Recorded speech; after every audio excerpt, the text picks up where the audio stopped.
Hey everybody. Welcome to Geva's 50th anniversary season. Yeah. Woo! I'm Jenni Werner. I am the Director of Literary and Artistic Development Programs here at Geva. And I'm really happy to be spending time with you in our, this is now our second live and in-person prologue of the season. And we are actually taping it tonight for people who are not available or not able to be here on one of the nights when we have a prologue. So this conversation will live on forever. I want to tell you that the material in this prologue was written by the show's dramaturg, Fiona, who is our literary and artistic associate here at Geva. And I want to start off actually with a question to you all. As you think about growing up, what was your favorite book or novel that sort of inspired you? Growing up as a child or teenager? Any thoughts? The Secret Garden? Little Women? What? Gone with the Wind? Scarlet's Web. Awesome. I loved the Anne of Green Gables series when I was smaller, and then definitely started getting into like science fiction and kinds of things. Well, our artistic director, Elizabeth Williamson, was really inspired by Jane Eyre. It's one of her favorite novels, and she read it, as a teenager. And when she was the associate artistic director at Hartford Stage, she decided that she wanted to direct a production of it. Well, as she started to read the adaptations that were available of this play, she felt like none of the adaptations that she found did justice to what she wanted to create, which was something that really told the story the way that Charlotte Brontë told the story, which was using a narration, right? So she wanted to adapt this play in a way that it really would feature that narration so that you can hear Jane Eyre telling you in the audience the story of her life in the same way that readers hear it in the book. So that was her intention of creating this adaptation. So the play premiered at Hartford Stage in 2020 and was actually one of the productions that was shut down early when the pandemic hit. And so in the 2 years between that production in Hartford and coming here to Geva in this production, she spent a lot of time making the adaptation as economical as possible and really distilling the novel into the essential elements of the story that we hear today. And also really focusing on Jane's time at Thornfield Hall, which is where most of the play takes place. The novel is very plot-driven, which is a good thing, because otherwise we would be here for hours and hours, right? And many of the moments in this adaptation are lifted word for word, actually, from the novel, although clearly some sections have been condensed and combined, again, because otherwise we'd be here for 8 or 10 hours. And while we all love sitting in these seats, we might not want to do it for 8 or 10 hours, right? She also wanted to really emphasize the Gothic motor of the play, the mystery and romanticism and romance, and aspects of Jane's life and her reflections that still resonate with us today. So let me tell you a little bit about Charlotte Brontë, and I think it's really interesting because this is such a memory play to think about as you watch the play where you might see some reflections of Charlotte Bronte's life in this story. So Charlotte was born on April 21st, 1816, and because her father was a clergyman, she grew up at the parsonage in Thornton near Bradford, Yorkshire. She had 3 siblings, Branwell, Anne, and Emily Brontë. And of course you may recognize Emily's name from her writing as well. She wrote Wuthering Heights. And so their childhood really was built around storytelling. Did any of you tell stories to each other as with your siblings, or create plays, or do make-believe with your brothers and sisters potentially growing up? I know I did. We were always playing school in my house. Well, that Charlotte and her sisters also, and her brother also did that. However, what they did was create a series of plays and writings called the Glasstown Saga, which was inspired by a variety of literary and historical searches. sources, including fables, politics, and writers like Milton and Byron. She was also deeply interested in painting, especially miniatures. But she couldn't study painting because all of the money that was reserved for study in their family went to her brother. Yep. So she did not become a painter, but her brother actually wanted to become a painter, so he studied. So Charlotte learned pretty early on that she'd have to make her own way in the world, as the options available for women were scarce. So just a short detour from her life. What do you know about women's rights in the 1800s? A lot of laughs. Did they have rights? Women could hold property if they were unwed. But once they were married, their property rights were absorbed by their husbands, along with all of their money, right? Married women could not make wills, keep any of their own earnings, sign a lease, or transact any kind of business. And women's education was designed to teach middle and upper class girls just enough to make them marriage material. So clearly, she was going to have to work hard and make some pretty significant decisions. So to go back to her bio, because her father was a clergyman, she spent her early years at the Clergy Daughters School, where then she went to Roe Head, where she ultimately became a teacher. And then she became a governess to several families, as Jane Eyre did, although she did not enjoy it. She wrote, "I see now more clearly than I have ever done before that a private governess has no existence, is not considered as a living and rational being." So as you're watching today and watching the story of a governess, think about how Bronte's own experience might have shaped what you see on stage.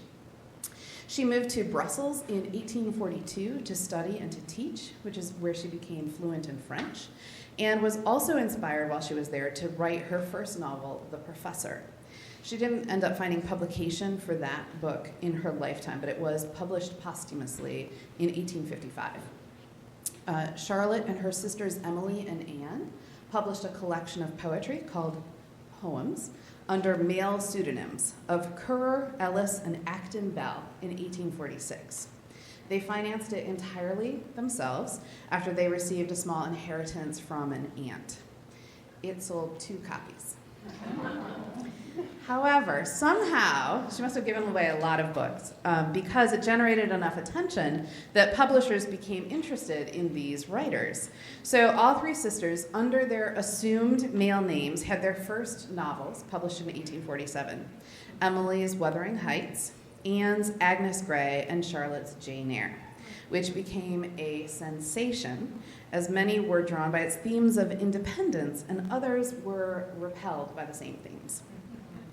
A year after Jane Eyre's publication, Charlotte and her sisters revealed their true identities as women and the authors of their famous works, and they were actually admitted into the Literary Society in England.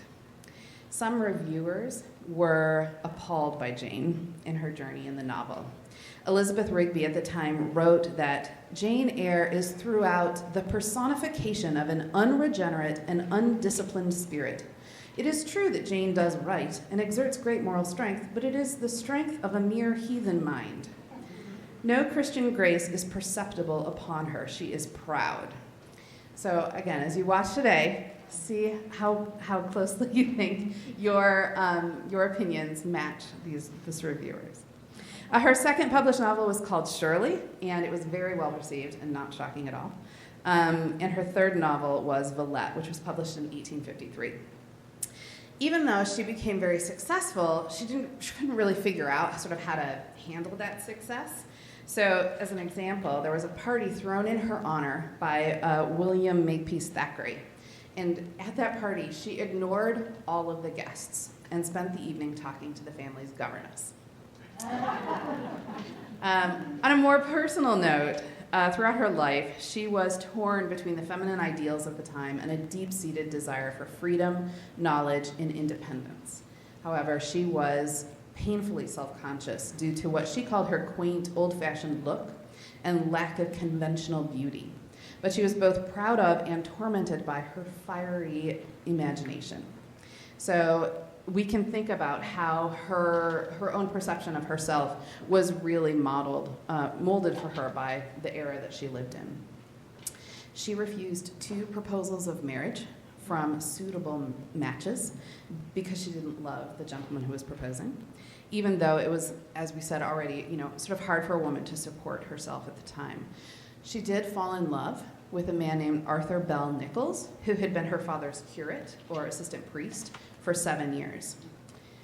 Being a clergyman did not make Arthur wealthy, and so her dad did not want to let her marry him because he was afraid that Arthur's love for her was for her purse and not her person, because she was successful already as a novelist at this point.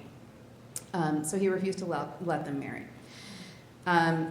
Charlotte wrote in a letter after that refusal that she had found Arthur leaning against the garden door in a paroxysm of anguish, sobbing as women never sob.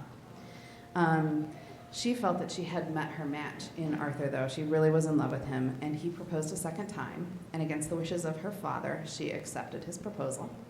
However, they did have a prenuptial agreement, I'm sure, to please her dad. And so they did get married. And you can watch, again, in Jane Eyre for places where this experience might come into play. Not long after her marriage to Arthur Bell Nichols, Charlotte got pregnant, but she suffered from sensations of perpetual nausea and ever-recurring faintness, which now we would call morning sickness.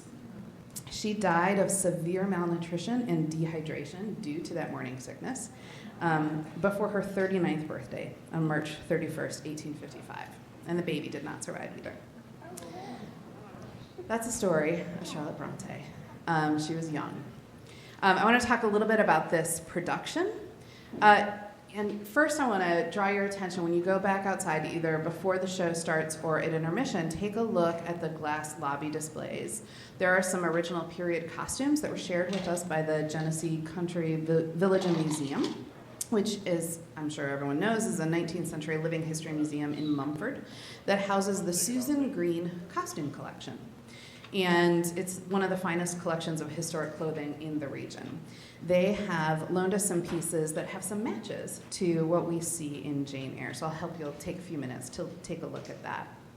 The set design, which was originally created at Hartford Stage by designer and artist Nick Vaughan and co-designed for us here at Geva with Emma Antonin, was designed to really feature, again, that narration and allow Jane to tell her memories to us so that we see the most important memories and the most important elements of those memories sort of magically move into place as Jane tells us about them. So you'll see that the stage will move and bring things into the space. Her writing desk over here, which serves the obvious function of allowing her to write her memoir during the production, is also used in some dynamic ways. So I'll help you watch for that as the production goes on. 3 of the original cast from Hartford Stage joined us for this production. Those are our Jane Eyre, who is played by Helen Sadler, and also Grayson DeJesus and Felicity Jones-Latta. New to this production are our Mr. Rochester, Robert Beitzel, and Liam Craig, who you may remember from the production of Women in Jeopardy that was here several years ago. You saw that. He plays a very different kind of character in this production. And Awesta Zarif, and also our younger performers, Isabel Hartzell, who's a Rochester native who actually first appeared on the Wilson stage in our Christmas Carol at age 11, and Ella Stone. I want to share a couple of words from Felicity, she plays multiple roles in this production and played the same roles in the original production. And she said, creating this show at Hartford Stage, figuring out the intricacies of storytelling, memory, style, and staging was like assembling a watch from scratch. Here at Geva, we popped it open, took out some excess pieces, and fine-tuned the motion. I love retelling this beloved story, but in particular, I love the ensemble work.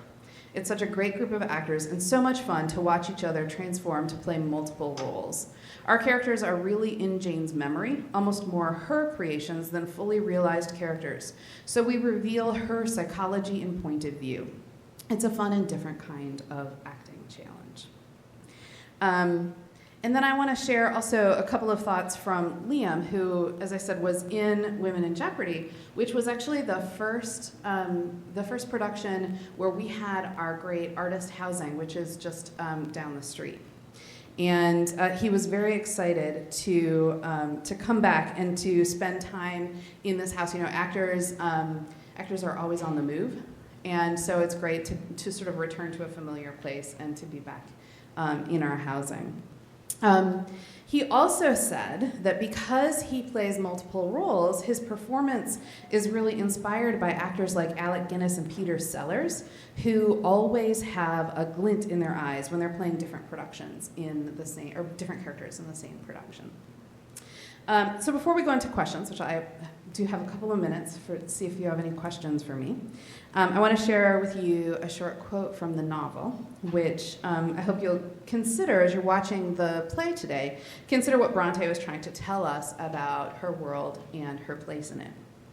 She said, "Anybody may blame me who likes, that I longed for a power of vision which might overpass that limit, which might reach the busy world, towns and regions full of life I had heard of but never seen, that then I desired more of practical experience than I possessed, more of intercourse with my kind, of acquaintance with variety of character than was here within my reach. Who blames me? Many, no doubt, and I shall be called discontented. I could not help it. The restlessness was in my nature. It agitated me to pain sometimes. Then my sole relief was to walk along the corridor, backwards and forwards, safe in the silence and solitude of the spot, and allow my mind's eye to dwell on whatever bright visions rose before it. And certainly there were many and glowing. To let my heart be heaved by the exultant movement, which, while it swelled it in trouble, expanded it with life. And best of all, to open my inward ear to a tale that was never ended, a tale my imagination created and narrated continuously, quickened with all of incident, life, fire, feeling that I desired and had not in my actual existence." Isn't that beautiful? What questions do you have that I hope I can answer? Any questions?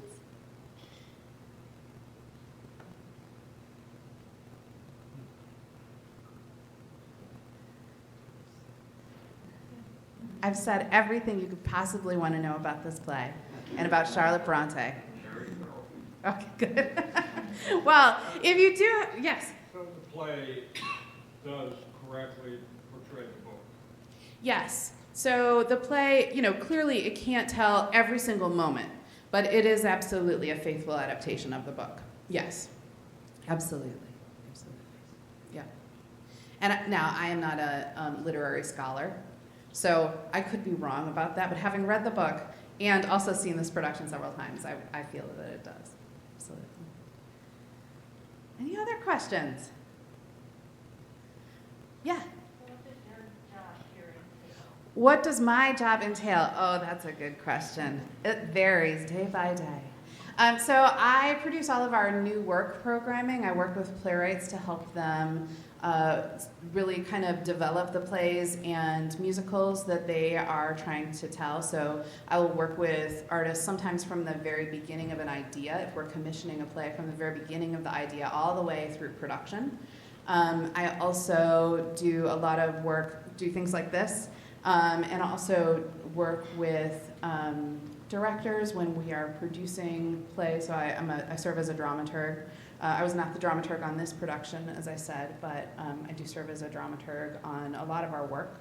I write a lot of stuff for our publications and also do a lot of producing. So I do things like negotiate artist contracts and help to make sure that we're supporting the productions in all the ways that we can to make it as successful as possible. But every day is a different kind of day. You never know exactly what my job will be from day to day. Tell us about dramaturg. Tell you about dramaturgs. What is a dramaturg? Okay. Every dramaturg that you ask this question to will have a different answer. But I will say that a dramaturg is basically a connector. A dramaturg helps to connect the world of the play to the people who are creating that world on stage and to the audience. And so my job is to help make sure that everyone understands the full context of the world that's being created on stage. And so that can be about sort of doing historical research and sharing that with the cast and creative teams of shows. It can be about writing things that help to connect an audience into the world of the play. It's doing things like this, talking to you right now about Charlotte Bronte's life and how that might have led to what she wrote. So it can take all of those kinds of forms. And then also, as a new play dramaturg, my work is to work with playwrights to help them to ask a lot of questions, to try and help them make sure that they're telling the story that they want to tell, that it's coming across in the way that they want it to come across. So it can be, it's one of the reasons that I love it is that it is a job that is never the same from day to day, being a dramaturg. And every project that I work on, I sort of serve a different function. So that's what dramaturgy is in a nutshell for me. Other people might have a different answer, but that's what it is for me. Yeah, absolutely. Yes? Will women in the audience see this play differently than men? Will women in the audience see this play differently than men? That's a great question, and I can't answer that, I don't think. Well, that's your job to make the connection, though. It's my job to make the connection. Well, what I would say is that everyone who watches the show is going to respond to it informed by our lives, right? And informed by the decisions that we make and the world that we live in. We're all going to respond based on our own context. So it may mean that our responses can be very based on gender, but it also might be that it's not that it's about class, or it's about religion, or there can be other ways that we respond. So I can't really answer that question in a definitive way, except to say that we're all going to respond in whatever way. Are women likely to be more empathetic towards situation? I don't know. Are women more likely to be empathetic towards her situation? I would say that probably we all have the capacity for empathy, and I bet we will all be empathetic. I think as you watch this, I'll look forward to hearing from you about how you respond, because I think as you watch this, you'll find that there will be things that will resonate with you. And while this is the story told from Jane Eyre's perspective, there are a lot of people in this who are all very well-rounded characters. So I think you can find resonance in a lot of the characters on stage. Yeah. Yes. When the sisters revealed that they had published these books under male pseudonyms, did they all do it at the same time? And then did they get any repercussions? Were they still received in society? Or because of the ideas expressed in Jane Eyre, were they kind of shunned? Well, I love that question, and I don't know if everybody could hear it. So the question was, when the three sisters revealed that they had written that book of poetry and their 3 books under male pseudonyms, when they revealed that they were women, did they do it all at the same time? And also, was there pushback because of what was in Jane Eyre? I actually don't know the answer to that question, but I will find out. It's a great question. I love the idea of this big reveal. They were like, "Oh, we wrote these books." I don't actually know that answer, but it's a really great question.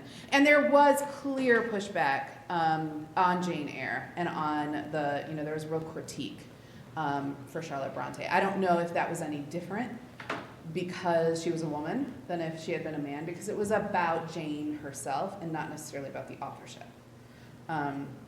So I don't know that answer, though. But it's a really great question. I will look it up and be prepared next time for that answer. I think I have time for one more question. Yes? To that end, yes. You said that the play is really almost autobiographical of Charlotte. Well, it's Jane's autobiography. But there are absolutely things that that Charlotte, has pulled from her own life, as so many great artists do. Yeah. So she was part of the same brush. Oh, I see. So you're asking The criticism you talked about. okay. The criticism, so he's saying the criticism that was received by the novel, did Charlotte Brontë get some of that same pushback because it was, she was pulling things from her own life? I don't know. That's a great question though, and it could be. But because it's written as an autobiography of Jane Eyre and not as, it wasn't, sort of published as Charlotte Bronte's autobiography. But we can see a lot of the similarities in it. Well, thank you all so much for coming. I hope you enjoy this production. I also want to tell you that tonight, after the show, there is also a post-show conversation. So if you really want to talk about Jane Eyre even more, there will be a post-show conversation following which Elizabeth Williamson, our new artistic director and the director and adapter of this play, will be leading. So please feel free to stick around afterwards. Thanks so much, everybody.